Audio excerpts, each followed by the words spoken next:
Hi, it's Therese from Lostinpaper. I'm here for Scrapbook Boutique and I'm going to be doing some coloured embossing paste today using this fun stencil from TCW, which is called Mini Entrelac.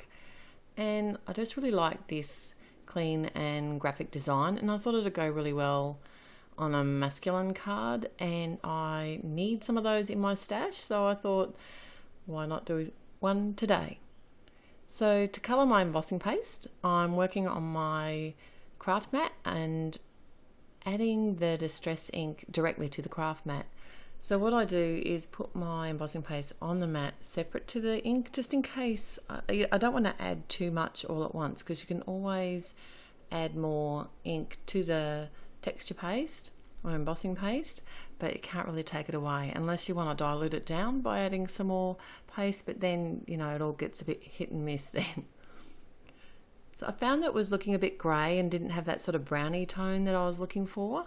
So I've added some frayed burlap as well as the pumice stone, and just working it in like icing sugar, or like icing sugar paste, or cake icing I should say. And when I'm happy with the colour that I've got, then I can just pick it up with my palette knife or craft knife, palette knife, whatever you want. I'm struggling with my words today. Forgive me, I'm post night duty. So I'm literally just gonna scrape this all over the top of the stencil, and as you can see here, it's getting a little bit lean near the edge, and I didn't think I was gonna make it, but I did, and only just. But I didn't have any real plans for this card, so it's one of those cards that took me ages to make, even though it's a really simple design, because I fussed with it a lot. And so now for the big reveal, just take away the tape that I had holding the stencil in place, and voila. So I'm just going to set that aside to dry and go and wash my knife, palette knife, and also the stencil. So I've got a piece of brown cardstock, and I'm going to add this to the right side of the front of my card. It's a top fold card, and it is cut a bit smaller than normal because the stencil isn't quite long enough to fit an regular card size in Australia. It's only short by just maybe a centimetre or so, not even that. And now that the embossing paste is dry, it's easy enough just to cut it down with my trimmer.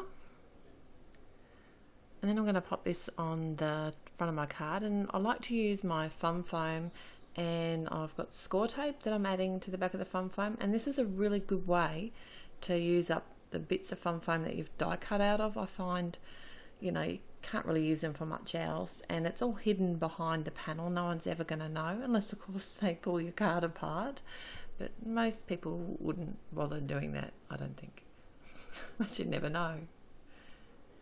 So I'm just going to pop this down onto the card front, and I haven't had any trouble with the score tape coming adrift or the card fronts warping like sometimes they do with the liquid glues.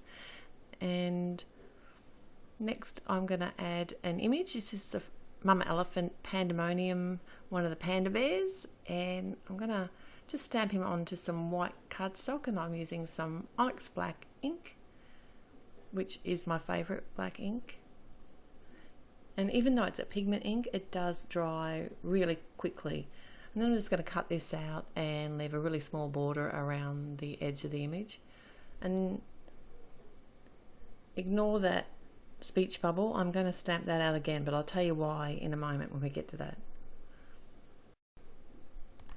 So when it comes to my masculine card designs, I really like to keep them clean and simple, and either do a neutral colour palette or just go for the bright and bold. I try and avoid the blingy stuff. They're really not that interested. And this is why I stamped it out again. I just want a little bit more border around the actual image, because I've stamped it a second time onto some Inkadinkadoo stamping mask paper, and then I'm cutting out the center because I want to actually adhere this down over the speech bubble. And this is also stamped in Onyx Black, and it's from another Mama Elephant set called Bling, which is a great set and has some really cool sentiments in it. And just by having a little bit bigger base, I can just stick this down so that when I'm stamping it's not going to be moving. And this is the word happy, and it's from the Three Amigos set, which is also a Mama Elephant set. I'm having a Mama Elephant day today. And I'm literally just repeatedly stamping this over and over and over and offsetting it just within the speech bubble here. I had to do lots of editing. You didn't get to see all of this because my head's in the road a bit. And it's not perfectly straight, but when it's stamped so many times you really can't tell. And then I can just take away my mask, and I did need to just touch up a couple of areas with my Copic multiliner. And the reason why I did cut that mask out is because I wanted to leave a little white border around the speech bubble. I could have just stamped and then cut it right up to the edge, but because I'd already cut my panda out leaving a small white border, I wanted to do the same on this image. Oh, call me weird. Would have been much easier not to do the mask, I know. So now I'm going to pop these up on the card front, and because I'm adhering the panda directly onto the embossing paste, even though it's dry, I just did add a couple of extra bits of foam tape there. And to make sure that my speech bubble sits up at the right height, I've added a little piece of the fun foam behind that, and then I can just add the bits of foam, the foam squares on top of that, and then I know it's going to be exactly the same height right through. And then all I need to do is adhere my panda down exactly where I want him, and my card is done. So thanks for joining me today. I'll be back again real soon. Till next time, happy paper crafting. Bye.